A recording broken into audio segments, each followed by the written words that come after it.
नमस्कार, मैं धनेश कुमार महतो, आदर्श high school पिछरी प्रधानाध्यापक। अक्सर अभी का जो सिचुएशन बना हुआ है, अक्सर अभिभावक बच्चे फोन करके जानने का प्रयास करते हैं। अक्सर पूछते हैं कि सर ये ब्लैक फंगस क्या है, या मिकोसिस जो होता है यह होता क्या है। यानी काफी लोग डरे हुए हैं ब्लैक फंगस से। तो मैं कहना चाहूंगा, यह जितना हवा बना है, चाहे मीडिया के माध्यम से चाहे जैसे भी, ये उतना डराने वाली बात नहीं है। ये फंगस है क्या? सिंपल फफूंद है। फफूंद से क्या हम लोग डरते हैं? और फफूंद हमारा क्या बिगाड़ता है? क्या आज फफूंद आया है? ऐसा नहीं है, पहले से था और आज भी है। तो फिर डर किस बात की? क्यों लोग इतना डरे हुए हैं? काहे कहा जाता है कि मृत्यु दर जो है 50% है। यानी जिसको ब्लैक फंगस की जो रोग लग जाती हैं, तो वो उसमें से 50% जो है मृत्यु दर है। माने 50 से 60 लोग मर ही जाते हैं। तो इसके पीछे कारण क्या है, इसको जानिए। मेन है ये। अन्यथा बेकार की बातों में डरते रहने से या थोड़ी सी समस्या हो जाने से बहुत ज्यादा परेशान होने की जरूरत नहीं है। तो ये है क्या? एकदम सिंपल सा फफूंद है। एक प्रकार का फफूंद है जिसका कलर वास्तव में व्हाइट होता है, सफेद होता है। आप सुनते होंगे, कहीं कोई कहता है व्हाइट फंगस, उसका रूप बदल गया, व्हाइट हो गया। कोई कहता है ब्लैक है। ऐसा नहीं है। फंगस जो है वास्तव में व्हाइट कलर का है, सफेद फंगस ही है, लेकिन उसका रिएक्शन ब्लैक ब्लैक दिखता है। मान लिया जाए नाक में हो गया, नाक के माध्यम से जो है प्रवेश कर गया, तो वो जो पोर्शन है वो ब्लैक होता है। चेहरे पे ब्लैक ब्लैक साइन देने लगता है, इसीलिए उसको ब्लैक फंगस कहा जाता है, लेकिन वास्तव में उसका रंग ब्लैक नहीं है। तो सबसे पहले जिस बात के लिए लोग डरते हैं उसको मैं क्लियर करना चाहूंगा कि ये इसके लक्षण कौन कौन से हैं और होता किसको है। तो लक्षण पहले जानिए, इसका लक्षण क्या है। तो यदि नाक से पानी आता है और पानी के साथ साथ ब्लैक रस्टी माने काला काला धब्बा आता है और साथ में ब्लड आता है, तो हम कहेंगे हमारा नाक का जो पोर्शन है वह इफेक्टेड हुआ। या फिर मुंह में छाला जो पड़ता है, वहां जो है वास्तव में ब्लैक ब्लैक धब्बा बनने लगेगा। तो इसका मतलब है कि मुंह में जो है ब्लैक फंगस है। आंख में भी इसी प्रकार का होता है। ये जटिल तब हो जाता है यदि वो फंगस वृद्धि करते करते ग्रोथ करके दिमाग पे पहुंचता है, तो समस्या ज्यादा हो जाती है। ये तो लक्षण है। चेहरे के एक साइड जो है काला हो जाना, माने महसूस नहीं होना कोई भी चीज का, या हाथ दर्द होना, आधा हेडेक होना। लेकिन इसका मतलब ये नहीं है कि आधा सर दर्द हो रहा है तो इसका मतलब ब्लैक फंगस हो गया, ऐसा नहीं है। ये सब लक्षण है। लेकिन ये काला रस्सी वाला लक्षण यदि दिखता है, काला काला धब्बा आता है नाक के साथ, या गला में जब हम लोग ये बलगम बाहर ले आते हैं उस समय अगर काला धब्बा और ब्लड आता है, तो आप जानिए कि फंगस है और तुरंत बिना देरी किए हुए इलाज के लिए चले जाएं। ये तो उसका लक्षण है। लेकिन होता किसको है? आम आदमी को होता है क्या? जी नहीं, कभी नहीं। किसको होता है उस पर थोड़ा सा ध्यान दीजिए। इसमें क्या है कि अक्सर जो है मीडिया पे और डॉक्टर का भी कहना है कि स्टेरॉइड ज्यादा ले लिया, जिसकी वजह से इम्यूनिटी सिस्टम प्रतिरोधक क्षमता कम हो गई, बॉडी की प्रतिरोधक क्षमता कम हो गई। लेकिन बताइए स्टेरॉइड कैसे नहीं लेगा? स्टेरॉइड तो लेना पड़ेगा। यदि कोरोना हो जाए या ऐसा डिजीज जो बिना स्टेरॉइड का ठीक नहीं हो सकता, डॉक्टर के साथ मजबूरी है, वो जानता है कि इसका साइड इफेक्ट है, तो साइड इफेक्ट को तो बाद में देखेगा। फिलहाल मरीज की जो है जान बचाना ज्यादा आवश्यक है, यानी स्टेरॉइड लेना पड़ेगा। और ये बहुत ज्यादा हुआ का नहीं, बहुत कम इसका इफेक्ट है। ये जो ब्लैक फंगस वाला जो है, इसको वृद्धि करने में इसकी कम भूमिका है। तो भूमिका है किसकी, तो मैं बतला दूं, उसको समस्या है जिसको मेनली जो है शुगर है। शुगर वाले पेशेंट को बचना चाहिए, अपने शुगर लेवल को कंट्रोल में रखना चाहिए। या फिर कोई ऑलरेडी पहले एड्स से पीड़ित है, HIV से, किसी को कैंसर हुआ है, या फिर बॉडी का कोई इंटरनल पार्ट ट्रांसप्लांट हुआ है, तो उन लोगों को ये समस्या ज्यादा हो सकती है। और उसके पीछे एक ही रीजन है, और वो रीजन है प्रतिरोधक क्षमता का कम हो जाना।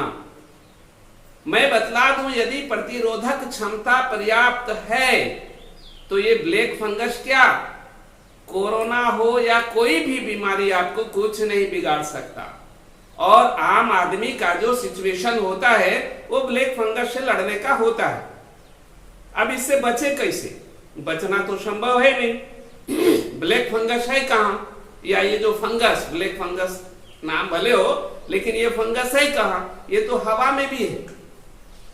अभी जो हम बात कर रहे हैं, हमारे नाकों से कितने फंगस का आदान प्रदान अंदर बाहर हो रहा होगा।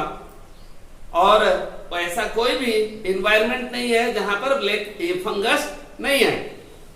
वहां है, गीले जगहों पे होता है। आपने देखा होगा, अगर मान लीजिए एक ये जो है लकड़ी सड़ रहा है, तो वहां फंगस बनेगा। तो आप कहेंगे फंगस कौन लाके दिया, कोई नहीं, पूरा वातावरण में फंगस है। और आपने देखा होगा, बासी रोटी छोड़ दीजिए, फर्स्ट टाइम में व्हाइट व्हाइट दिखेगा, कुछ समय छोड़ दीजिएगा और ज्यादा तो वहां ब्लैक ब्लैक धब्बा आ जाएगा। तो आप कहां से बच सकते हैं। अब जहां भीगा हुआ जगह है, वहां पर किसान का बेटा हमेशा भीगे हुए जगहों पे रहता है, तो क्या उसको ब्लैक फंगस होता है, उसको डर है? नहीं, क्योंकि उसकी जो बॉडी का प्रतिरोधक क्षमता है बहुत ज्यादा है।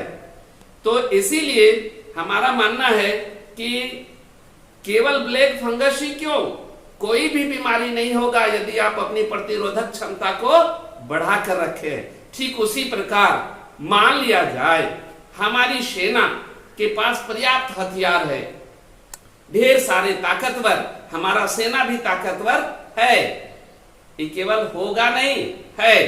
अब ऐसे में चीन आक्रमण करे, चाहे पाकिस्तान आके आक्रमण करे, क्या फर्क पड़ता है। ठीक उसी प्रकार हमारी बॉडी का यदि प्रतिरोधक क्षमता ज्यादा है, तो कोई भी बीमारी का जो है, चाहे फंगस हो या विषाणु हो, आएगा तो वो मारा जाएगा। और यही होता है। तो इसीलिए इसमें डरने की आवश्यकता नहीं। अपनी प्रतिरोधक क्षमता कैसे बढ़ेगा, तो जल्दी उठिए, थोड़ा वर्क करिए, काम उम करते रहिए। आपने देखा होगा कि जो हाथ, मान लीजिए हाथ का यूज कर रहे हैं, जिसका यूज नहीं होगा वो कमजोर हो जाता है। आपने देखा होगा दाहिना हाथ मजबूत, आपने देखा होगा क्या, दाहिना हाथ मजबूत और बायां हाथ कमजोर। और जो लेफ्ट हैंडर होते हैं उसका, हमारा कहने का मतलब है जिस पार्ट का यूज। तो ठीक उसी प्रकार यदि आप काम करते रहिए, मॉर्निंग उठिए, टहलने के लिए चले जाइए, टहलिए। अरे वहां कम से कम कुछ नहीं तो इस व्यस्तता के जीवन में अपने मित्रों से गपशप करिए। कहने का मतलब सभी लोग जाने लगेंगे मॉर्निंग वॉक पे, तो वहां गपशप होगी ना, तो वो भी फायदा, और प्लस आपका बॉडी फिट रहेगा। बाहरी फ्रेश वायु को लीजिए तो आप फिट रहेंगे, आपका प्रतिरोधक क्षमता बना हुआ रहेगा। अब बचिएगा कहां, अभी कोरोना में जो है मास्क लगाना। अगर आपका मास्क भीगा हुआ है, बरसात का समय में भीगा हुआ है, बढ़िया से सूखा नहीं, आप पुलिस के डर से या फिर केवल फॉर्मेलिटी के लिए आपको मास्क लगाना, उठाए लगाकर चले जाएं। ऊपर में फफूंद है, वो फफूंद कहाँ जाएगा, नाक से होते हुए आपके अंदर जाएगा। तो आप बीमारी से बचना चाह रहे थे और क्या हो गया, लेनी का देनी पड़ गया। तो बचना नहीं है, केवल आपको सावधानी बरतनी है। अगर वो आपका मास्क सूखा हुआ हो बढ़िया से धूप पे, तो आपको फंगस नहीं होगा। और वातावरण भी जब ड्राई रहता है, सूखा रहता है, तो फंगस की संभावनाएं कम होती हैं। तो हम बहुत कुछ नहीं कहना चाहेंगे, वीडियो बहुत बड़ा हो जाएगा। तो आप इतना ध्यान रखें, अपनी प्रतिरोधक क्षमता को बढ़ाएं, एस्टेरॉयड का आवश्यकता पड़ने पर ही यूज करें। मुख्य रूप से उनको होता है जो कोरोना पेशेंट था और क्या था, ऑक्सीजन चल रहा था, जैसे तैसे हॉस्पिटल का जो है ऑक्सीजन वो ले रहा था, और ऑक्सीजन जाता है पानी से होकर। अब वो पानी बदला नहीं गया है, तो फिर वहां भी फंगस हो गया। इस स्टाइल से होता है। अरे भाई, आप क्यों डरते हो? आप कभी हॉस्पिटल गए नहीं, सीरियस पेशेंट बने नहीं, आपके मुंह में नाक में पाइप घुसा नहीं, तो और नहीं आपको ऑक्सीजन लिया गया लगा। ऐसा नहीं है कि आप पेशेंट है और इसका ये हो गया, आदि हो गया, ये क्या कहने का मतलब अफेक्टेड हो गया, ऐसा कुछ भी नहीं है। ऐसा नहीं हॉस्पिटल गए तो फंगस होगा, जी नहीं। बहुत दिन, 2-4 दिन रहे और सीरियस पेशेंट के रूप में रहे तो ही होगा। तो डरने की बात नहीं, ब्लैक फंगस कुछ नहीं है। आपकी बॉडी की जो ताकत है, प्रतिरोधक क्षमता है, वो पर्याप्त से ज्यादा है, तो कोई बात नहीं, डरे नहीं। ब्लैक फंगस कुछ नहीं बिगाड़ेगा, यानी डरना नहीं है। जहां पर डर गए वहीं पर जो है समस्या उत्पन्न होती है। आपको पता है कभी कभी ऐसा भी होता है, डर आदमी के दिमाग में बैठ गया कि मैं रोगग्रस्त हूं, तो वह सचमुच में रोगी होने लगता है। ऐसा एक उदाहरण भी आया था, कहीं का हमने पढ़ा था कि उसको बोला गया कि इसको सांप से कटवा कर मराएंगे, और क्या किया, उसके आंख को बंद कर दिया और सुई चुभो दिया, और बाद में देखा गया कि सांप का जहर उसके बॉडी में पाया गया। अरे भाई, आपके बॉडी में हर कुछ है, कुछ भी बन सकता है। तो मैं कहना चाहूंगा, डरे नहीं और चेयरफुली जिंदगी जिए, सावधानी बरते, सावधानी ही इलाज है। तो अभी जो हम लोग बात कर रहे थे, अभी हम लोग जो क्रम में जो बात कर रहे हैं किसका, ब्लैक फंगस का। यदि आपको डर है कि भाई लगता है हमें ब्लैक फंगस हो गया, या फिर लगता है सर आप तो बोल रहे हैं लेकिन बीमारी जो है बीमारी है, तो आप उसका बचने का उपाय करिए। कैसा उपाय? पहले से ही सावधान। अभी जो हम बात कर रहे थे कि मॉर्निंग में टहलने के लिए चल जाइए, यार दोस्तों से बात कर लीजिए, और इसके साथ ही देखिए हमारी जो परंपरा थी, भारतीय परंपरा, वहां सब इलाज था। आपने देखा होगा जब बूढ़े बुजुर्ग होते हैं वो क्या करते हैं, जब नहाते हैं तो नाक में तेल लेते हैं, ठीक है, पूरे बॉडी पे तेल लगाते हैं, सरसों का तेल। लेकिन आप क्या लगाओगे आज के डेट में, वो सब पुराना स्टाइल समझते हैं। यही इलाज है फंगस से। आपने देखा है अचार में फंगस लगते? कभी नहीं, वो सरसों का तेल रहता है उसपे। तो ठीक हो उसी प्रकार अगर फंगस होता तो आप अचार को खाते नहीं ना। तो ठीक उसी प्रकार पूरे बॉडी पे तेल वगैरह लगाइए, है ना। नाक पे, नाक से जाएगा फंगस तो नाक में सरसों का 2 तेल जो है थोड़ा मलिए समय समय पर। कान में अगर लगता है कि कान में फंगस लग जाएगा तो कान में थोड़ा सरसों का तेल लीजिए। आपको लगता है कि मुंह के माध्यम से, तो मुंह के लिए जो पुराने जमाने में हुआ करता था वही लीजिए। फिटकिरी का भस्म बना लीजिए थोड़ा। फिटकिरी का भस्म समझते हैं, वो नाई के दुकान से भी फिटकिरी ले लीजिए भाई, और उसको गरम करिए तो आप देखेंगे पापड़ी नुमा बन जाएगा। तो उसको ले लीजिए, उसमें थोड़ा हल्दी मिला दीजिए और सेंधा नमक। उसका अनुपात क्या होगा, फिटकिरी का भस्म यदि 5 ग्राम लिए तो 10 ग्राम जो है हल्दी ले लीजिए और 20 ग्राम सेंधा नमक। उसका पेस्ट बना लीजिए, सुबह सुबह जो है दांतों में लगाइए, शाम को भी लगाइए, और फिर कूला कर लीजिए गर्म पानी से। मुंह में फंगस जाएगा ही नहीं। जबरदस्ती फंगस को डालने का प्रयास करो, वो जिंदा नहीं रहेगा।